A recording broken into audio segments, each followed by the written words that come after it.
예, 이제 말씀을 함께 나누도록 하겠습니다. 우리가 지금 에베소서 3장의 말씀을 계속 몇 주째 살펴보고 있는데, 아마 이제 어떤 분들은 이게 언제 끝나나 이런 생각을 가질 수도 있을 겁니다.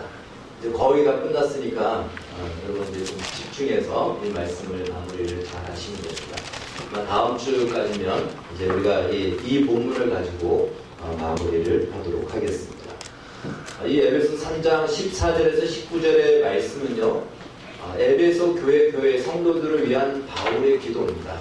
근데 이것은 바울의 기도만이 아니고 하나님의 마음이고, 에베소 성도가 아닌 오늘 여러분과 저 우리를 위한 하나님의 마음, 뜻이다. 즉 예수를 믿는 것이 무엇이며 예수를 믿는 자에게 허락하신 약속과 복이 무엇인지를 너희가 알기를 바란다. 그리고 그것을 다 받아 누리기를 바란다. 이 간절한 마음의 표현인 것입니다. 우리를 위해서 허락되어지는 것이 있는데 그걸 누리지도 못하고 간다면 그것이야말로 정말 매우 안타까운 인생이 되겠죠. 자, 그래서 이제 이러한 마음으로 우리가 이 말씀을, 하나님이 예수를 믿는 것과 예수를 믿는 자에게 허락하신 약속과 복이 무엇인가를 우리가 그 초점을 갖고 살펴보기 바랍니다. 여러분, 신앙이란 어떤 목적과 소원을 이루기 위한 나의 신념, 일반적인 세상에서는 그렇게 생각합니다. 그래서 우리 기독교 신앙의 올바른 이 신앙의 이해는 무엇인가 하면, 나의 신념이긴 신념인데 나로부터 시작된 신념이 아니고요, 하나님을 만나는 것에서부터 나온 신념인 것입니다. 그러면 신앙이란, 기독교 신앙이란 하나님을 만나는 것입니다. 우리 한번 따라해 봅시다. 신앙이란 하나님을 만나는 것이다. 그럼 하나님을 만나봐야 그분이 어떤 분인지를 아는 거예요. 그분이 얼마나 사랑이 많고 자비로우신 분이신지를 알게 됩니다. 그러면 이해하게 되죠. 그러면 그 이해를 넘어서 신뢰하게 됩니다. 그 신뢰가 나에게 신념이 되는 것입니다. 그러니까 겉으로 봤을 때는 똑같은 신념인 것 같지만, 하나는 하나님을 만나고 난 뒤의 신념, 이것이 올바른 기독교 신앙의 신념입니다. 그렇지 않고 나로부터 시작된 신념, 이것은 한 번쯤 점검을 해야 될 신념이고 신앙인 것입니다. 자, 그러면 어떤 분이 이렇게 얘기할 거예요. 나는 하나님을 만나지도 않았는데 하나님이 믿어집니다. 이런 분들도 아마 있을 겁니다.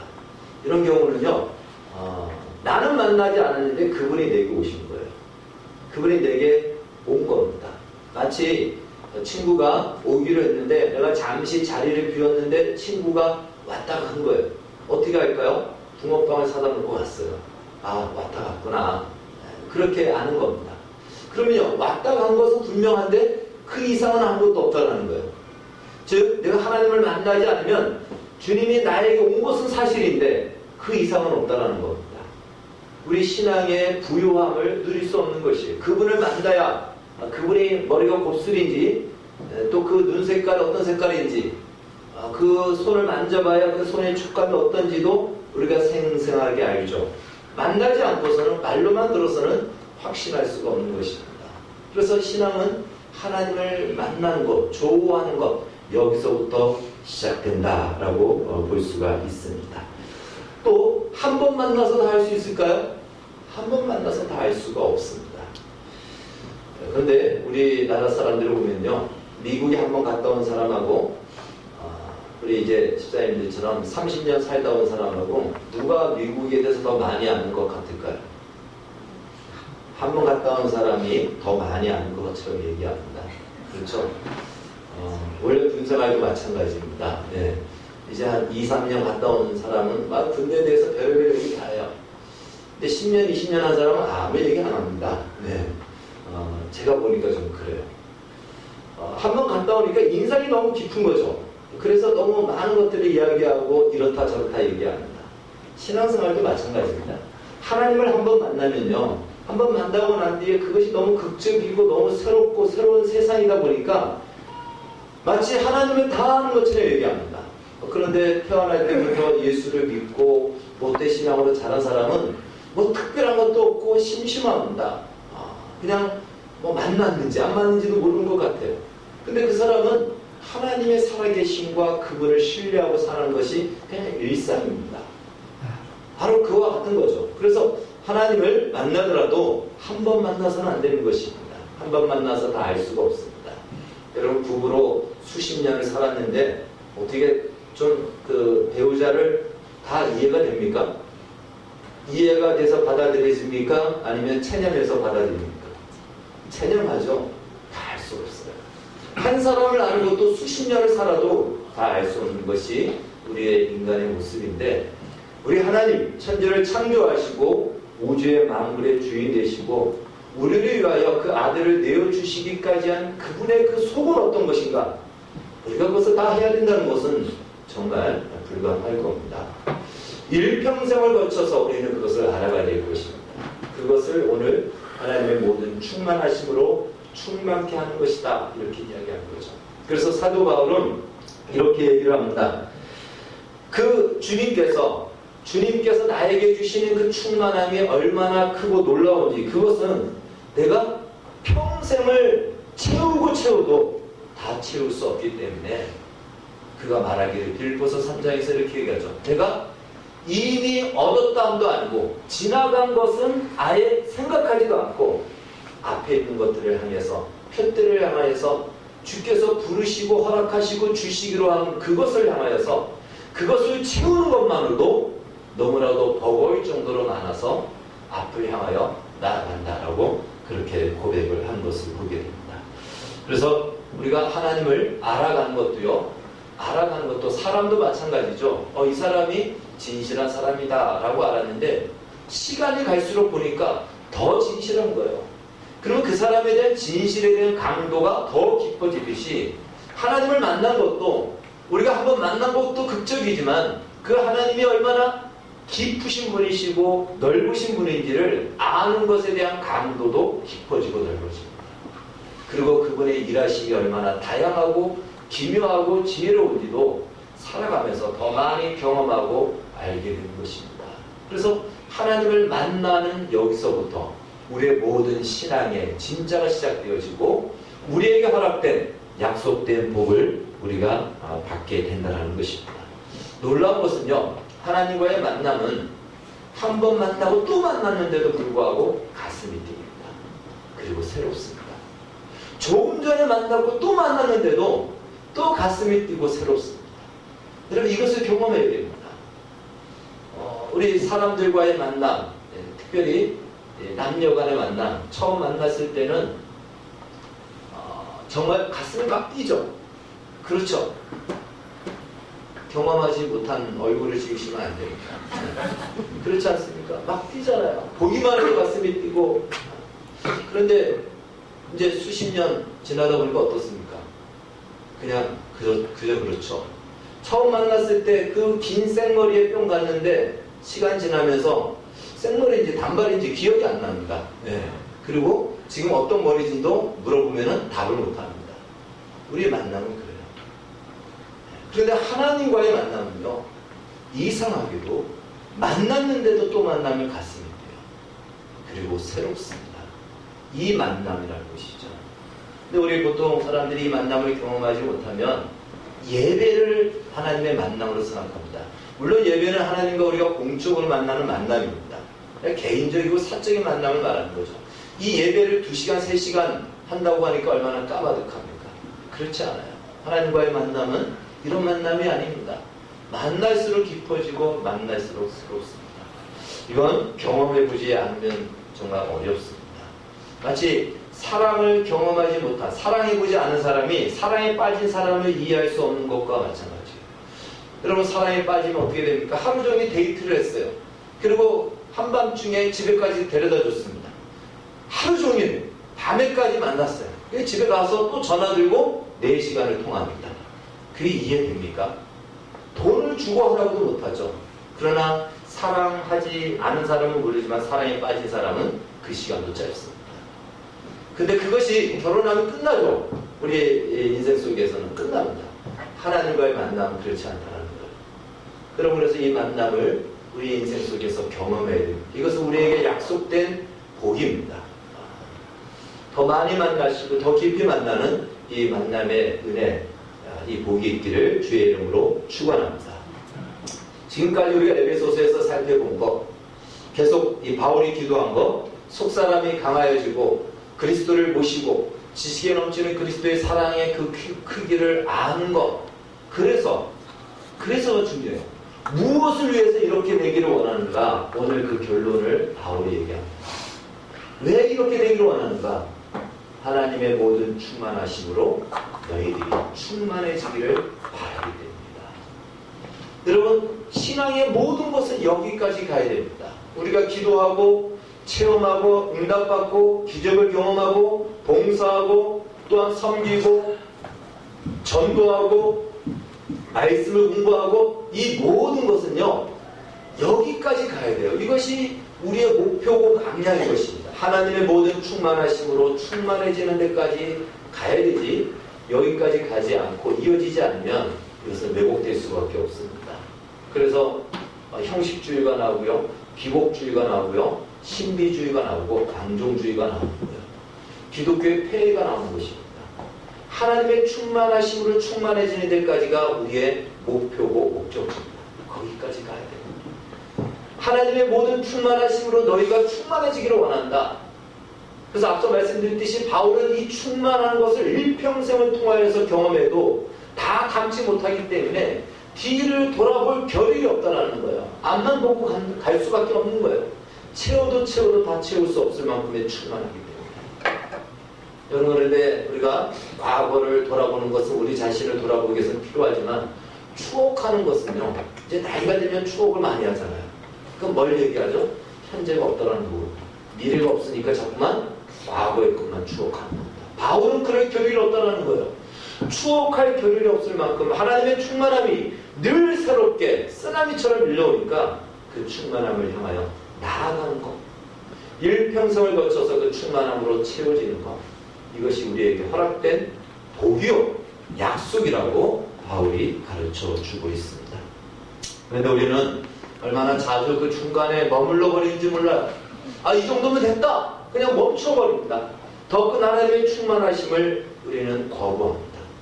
혹은 나는 충만하기를 원하는데 뭔가 이렇게 내가 원하는 데 이루어지지 않으면 거기서 그냥 멈춰버리죠. 그래서 절망합니다. 이 정도면 됐다 하니까 뭐가 나오죠? 자랑이 나오는 거예요. 나는 이런 충만한 이런 도의 은혜와 복을 받았다, 이것으로 멈춰버리니까 자랑이 나오고 거기서 그냥 안일주의가 나오는 겁니다. 교만이 나올 수 있는 거예요.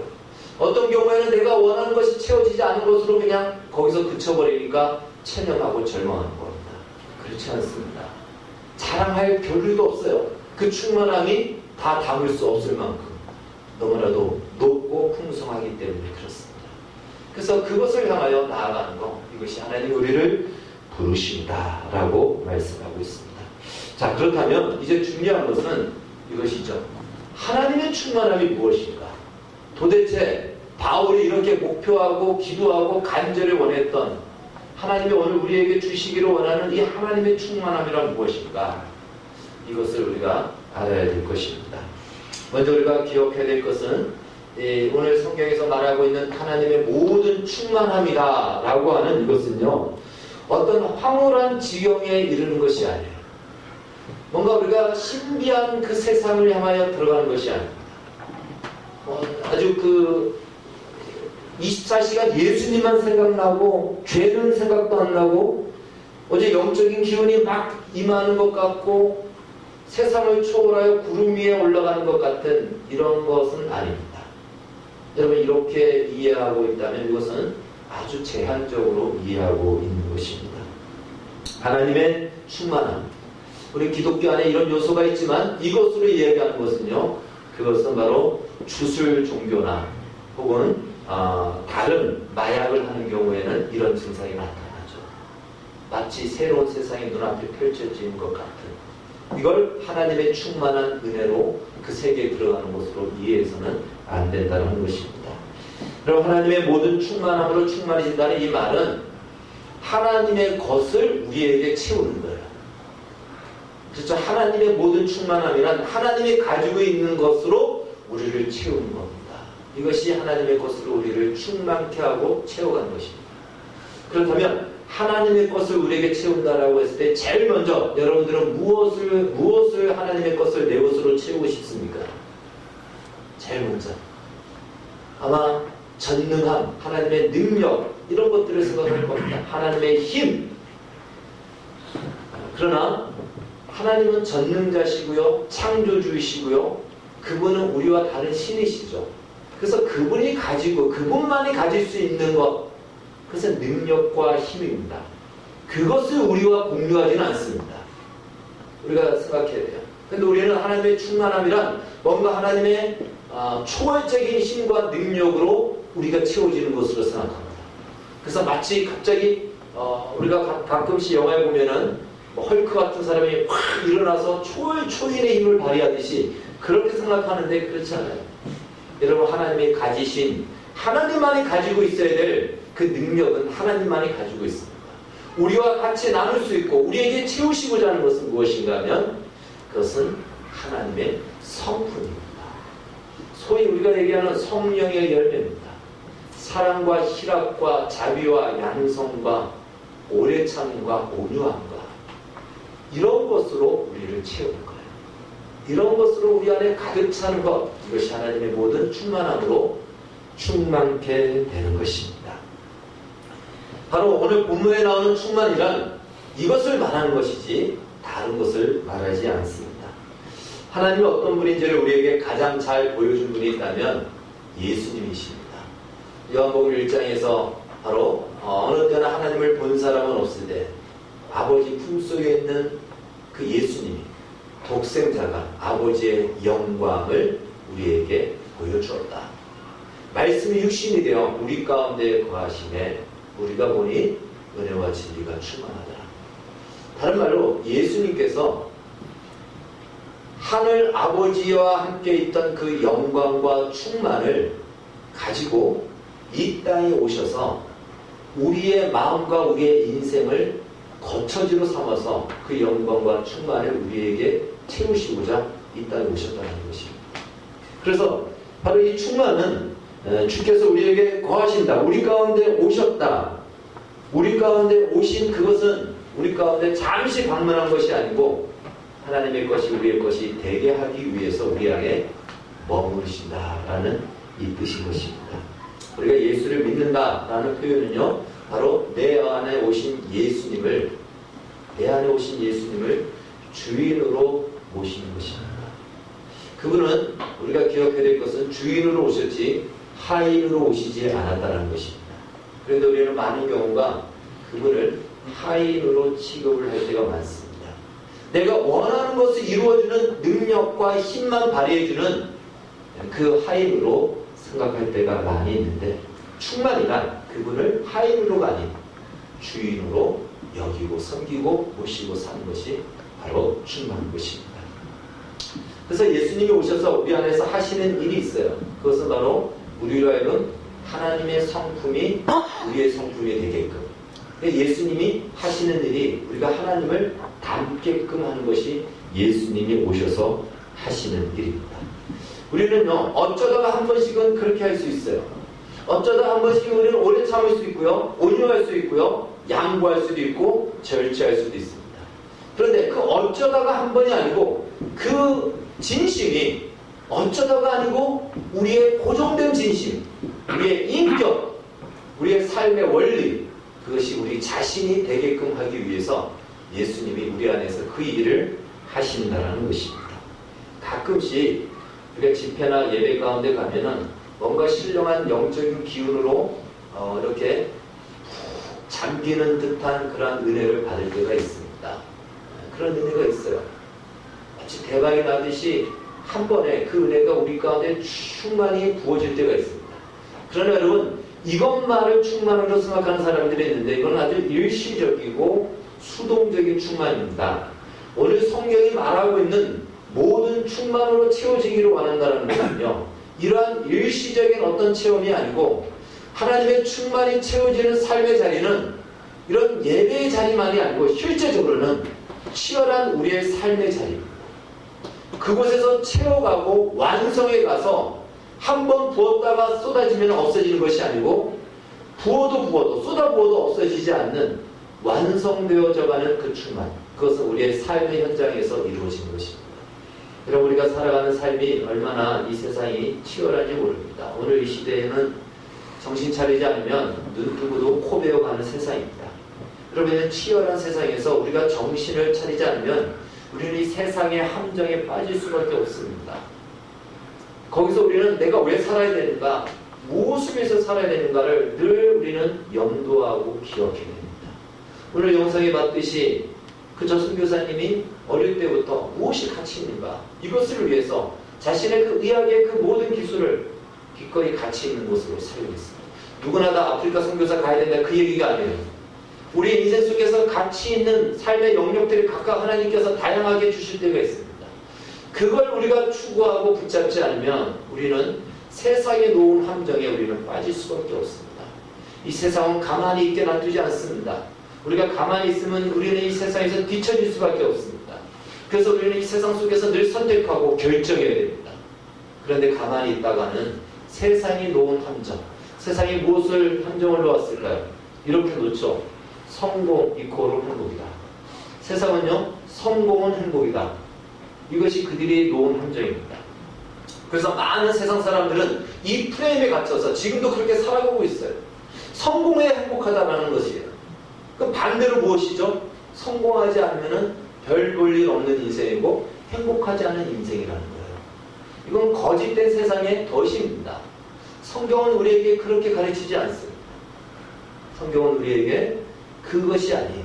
진정한 행복은 하나님의 모든 충만으로 채워질 때 비로소 우리는 우리 자신의 가치와 우리 존재의 그 의미와 그리고 그 풍성함을 멈추어지지 않는 하나님의 그 충만한 은혜를 경험하게 될 것입니다. 그래서 우리가 정신 차리지 않으면 우리는 이 세상의 함정에 빠질 수밖에 없습니다. 여러분, 이 세상을 보십시오. 조금만 우리의 생각을 넓혀서 보시면 세상은요, 세상 마음대로 살아갑니다. 그리고 우리에게도 내 마음대로 살아라고 얘기합니다. 단지 세상이 놓은 함정, 성공은 행복이라는 이 함정에 빠져서 살려고 합니다. 그런데 이 세상이 세상 뜻대로 되는지 한번 보십시오. 그렇지 않습니다. 한 사람의 출생과 한 사람의 죽음의 과정을 보십시오. 예수 그리스도 안에 있지 않으면 무슨 의미가 있는가? 동물이 태어나서 죽는 것과 무슨 차이가 있는가? 차이가 없어요. 그런데 그것은 눈이 가려져서 살아가는 것이 이 세상의 함정입니다.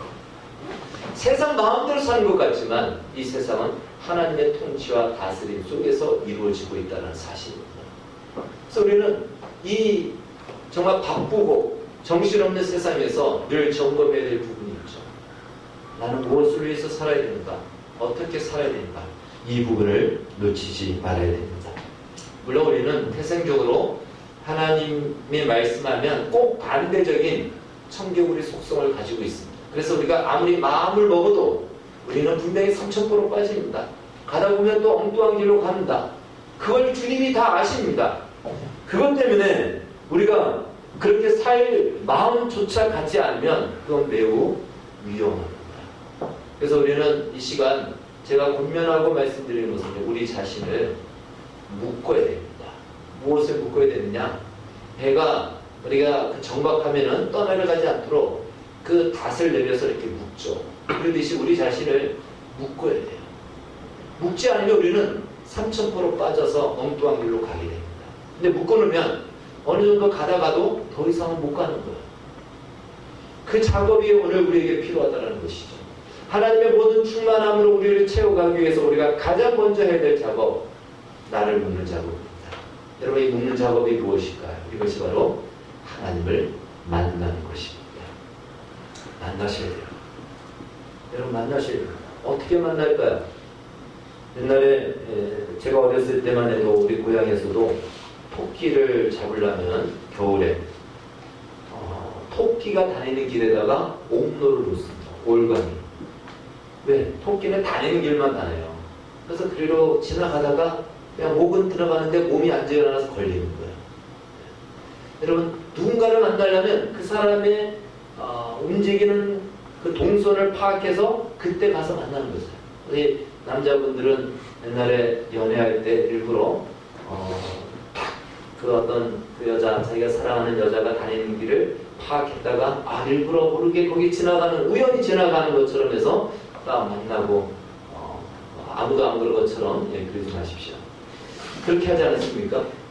하나님이 다니시는 길목이 무엇인지를 파악하십시오. 하나님이 다니시는 그 길목에 서야 됩니다. 옛날에는 그것이 무엇이었죠? 기도원에 올라가는 것이었어요. 그러나 그것은 장소가 말해주지 않습니다. 어떠한 장소든지 상관없이 내가 하나님이 임하시고 하나님이 오신다는 그 자리로 나아간다. 여러분, 그것이 바로 주중 예배일 수도 있고요, 새벽 기도일 수도 있고요, 또는 말씀을 읽는 가운데일 수도 있고요. 하나님을 만나고자 하는 간절한 사모함과 이 중심을 가지셔야 됩니다. 하나님은 우리 가운데 오셨습니다. 여러분 이미 오셨다 가셨고 오셨습니다. 그분을 내가 만나기를, 그분을 만나는 것부터 나의 인생이 시작된다는 사실을 기억하고 이 작업을 하셔야 됩니다.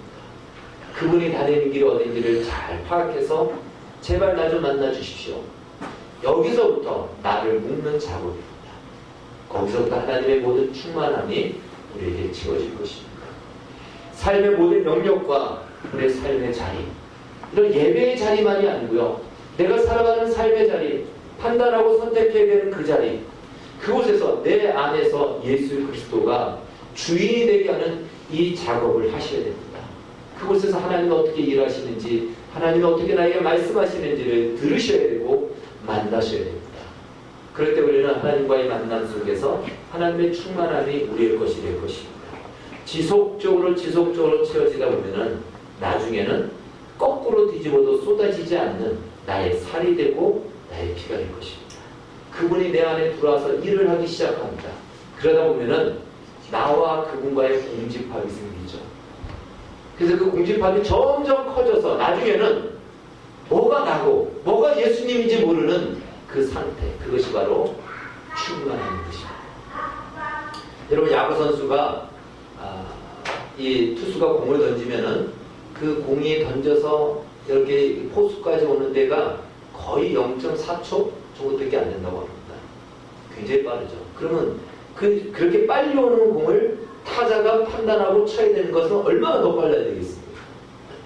그래서 그 판단을 갖고 딱 쳤으면 이 맞을 때 벌써 안다더래요. 이게 홈런인지 아니면 아닌지.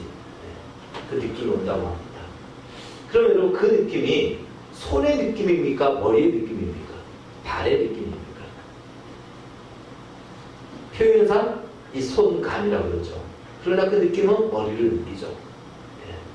어디가 전체가 느낀다, 이렇게 이해하면 됩니다. 바로 그것입니다.